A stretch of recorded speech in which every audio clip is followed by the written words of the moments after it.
Angah dia nak surprise adik dia. Dia ada beli handphone. Kita tengok ya. Tu adik Angah. Ha? Nadia. Tengoklah apa ada kat dalam. Dah lupa hari Hadiah apa? setahun sekali je. Apple. Buah apple. Buah apple. Yalah. Okay. Kok lah tu lah. Dia tu.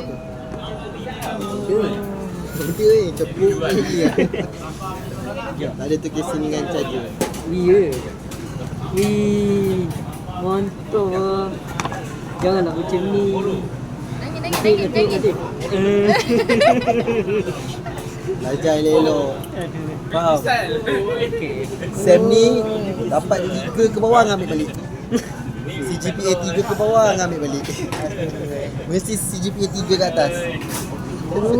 Dapat handphone. iPhone. Buka ni. Nak nangis tu. Peluk lah Angah. Tak payah. Angah dia peluk lah. Orang dapat iPhone. Nangis. Sangat nangis. Buka lah. Dalam ni ada KitKat lah. Tengok pun muka dah merah.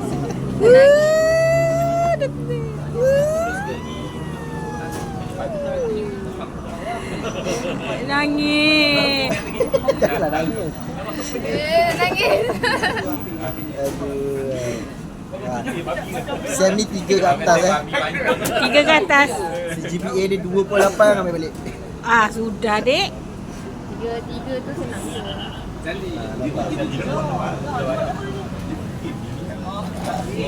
Cakap apa dengan Angah? Peluk dah sikit. Ya. Dia perlu mamak tau. Ada pula sebelum mamak. Tak diingatkan untuk Dah buka lah. Oi, cahaya lah dek. Ada. Nangis adik. Tak payah. Aduh. Dah ambil balik ah. Nangis tak dapat.